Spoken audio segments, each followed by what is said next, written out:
ഉപ്പുതറ ടൗണിലെ വെള്ളക്കെട്ടിന് പൊതുമരാമത്ത് വകുപ്പ് പരിഹാരം കാണുന്നു. ഓട അടഞ്ഞതിനാൽ വെള്ളം റോഡിലൂടെ ഒഴുകിയാണ് ടൗണിൽ വെള്ളക്കെട്ട് ഉണ്ടാകുന്നത്. ഇത് കഴിഞ്ഞ ദിവസം ഇടുക്കി വിഷൻ വാർത്ത ചെയ്തിരുന്നു. ഇതേ തുടർന്നാണ് ഓടയിലെ തടസ്സം നീക്കാൻ പൊതുമരാമത്ത് വകുപ്പ് റോഡ്സ് വിഭാഗം നടപടി സ്വീകരിച്ചത്. സ്ലാബില്ലാത്ത ഭാഗത്ത് ഉടൻ സ്ലാബ് സ്ഥാപിക്കാനും നടപടി സ്വീകരിച്ചിട്ടുണ്ട്. കാലവർഷം ആരംഭിച്ചതോടെ ഉപ്പുതറ ടൗൺ തോടായി മാറുകയായിരുന്നു. കോടികൾ മുടക്കി റോഡ് ആധുനിക നിലവാരത്തിൽ നിർമ്മിച്ചപ്പോൾ റോഡിൽ ഓട നിർമ്മിക്കാതിരുന്നതാണ് റോഡ് തോടായി മാറാൻ കാരണം. പൊതുമരാമത്ത് ഉദ്യോഗസ്ഥരുടെ അനാസ്ഥയാണ് റോഡ് തോടായി തീർന്നത്. വർഷങ്ങൾക്ക് മുമ്പ് ഉപ്പുതറ പഞ്ചായത്തിൽ നിർമ്മിച്ച ഓടയുടെ അറ്റകുറ്റപ്പണി നടത്താത്തതിനാൽ ഓടയുടെ മൂടി തകരുകയും ഓട അടയുകയും ചെയ്തു. മലമുകളിൽ നിന്നും ഒഴുകിയെത്തുന്ന മലവെള്ളം റോഡിലൂടെ ഒഴുകിയാണ് പെരിയാറ്റിൽ പതിക്കുന്നത്. ഇത് ഇടുക്കി വിഷൻ വാർത്ത ചെയ്യുകയും ടൗൺ വാർഡ് മെമ്പർ വാർത്ത പൊതുമരാമത്ത് അധികൃതരുടെ ശ്രദ്ധയിൽപ്പെടുത്തുകയും ചെയ്തു. ഇതോടെ പൊതുമരാമത്ത് വകുപ്പ് നടപടി സ്വീകരിക്കുകയായിരുന്നു.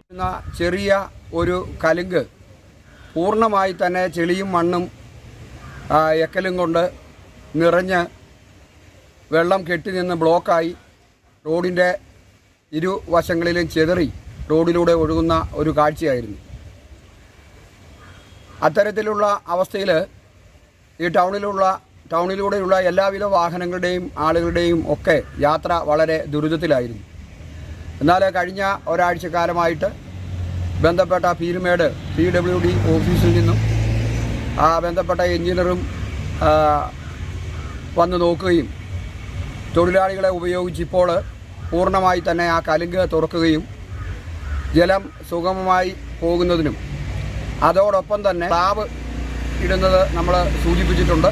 ഉപ്പുതറ കാക്കത്തോട് ജംഗ്ഷനിലെ കലുങ്ക് തുറന്ന് തടസ്സം നീക്കി. ഓടയുടെ തടസ്സം നീക്കാനെത്തിയ ഉദ്യോഗസ്ഥരോട് തകർന്ന സ്ലാബ് മാറ്റി സ്ഥാപിക്കണമെന്ന് Upputhara panchayat president James K Jacob അഭ്യർത്ഥിച്ചിരുന്നു. ഇതും ഉദ്യോഗസ്ഥർ മുഖവിലക്കെടുത്ത് നടപടി സ്വീകരിച്ചിട്ടുണ്ട്. ഉപ്പുതറയിലെ വെള്ളക്കെട്ടിന് താൽക്കാലിക പരിഹാരമായിരിക്കുകയാണ്. Idukki vision news, Upputhara.